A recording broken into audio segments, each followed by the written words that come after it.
Alright, for my interview I was originally going to do Joe Bartolotta, the owner of the restaurant that I did my internship at. Then I tried to get Rick Tremonto again since I've already interviewed him once for a first block class. But neither of those ideas worked out, so I ended up choosing Adam Modrow, general manager of the Chancery Pub and Restaurant in Kenosha, Wisconsin. I was a little nervous for the outcome of this interview since he didn't have as much experience as my other two choices, but I ended up being glad that I picked him because I think I learned a lot. First, I asked Adam if he thought there was a need for human resources in the food service industry. He said yes, because of the wide variety of race, gender, and different beliefs, it's good to have a professional involved.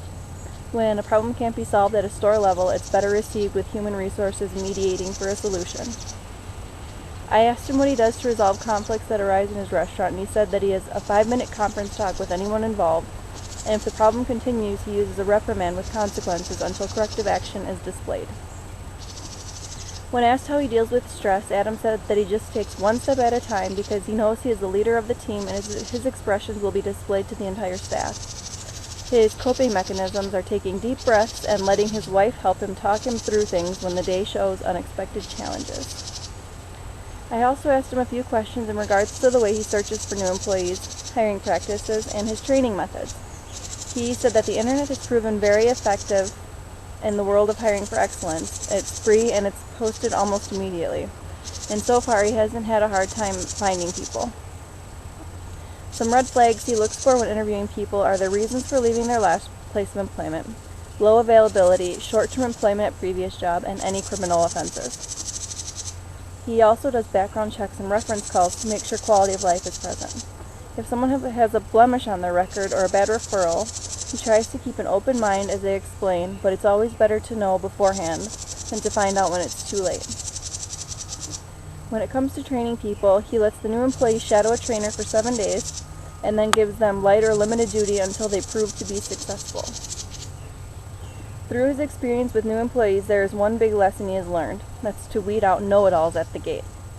He believes that every restaurant has a different layout, menu, style, and staff, and when training someone, you train them to know how you expect them to repeat. If they're not shown, then conflict of following suit with the rest of the staff is present. I also asked him how the turnover rate is at his restaurant. He said that they have a slight turnover with their serving staff because a lot of them are using the restaurant as a stepping stone during college or until they land a career in their educated or preferred field. But I was quite impressed to learn that the kitchen has almost no turnover rate. His biggest challenge as a restaurant manager is delegating projects. He said he is very hard-headed and always wants to do things himself to ensure completion and the end result resembling his mental picture. But he says that being on stage and the heartbeat for the entire operation can be exciting and meaningful and is the biggest joy that comes out of restaurant management.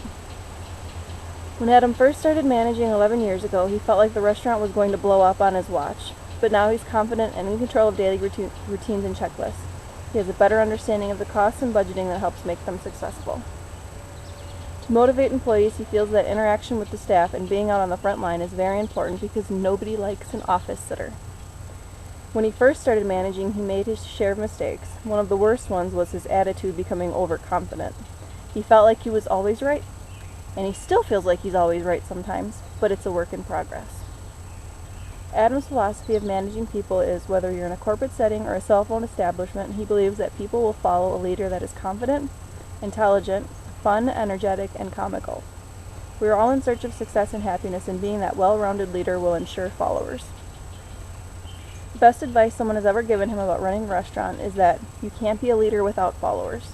Be compassionate and be understanding to differences. And the advice he would like to give us is that restaurant careers are very demanding but very rewarding. Share your dreams and goals with your team. Have high expectations and be encouraging when expectations aren't met. And that's the end of my interview.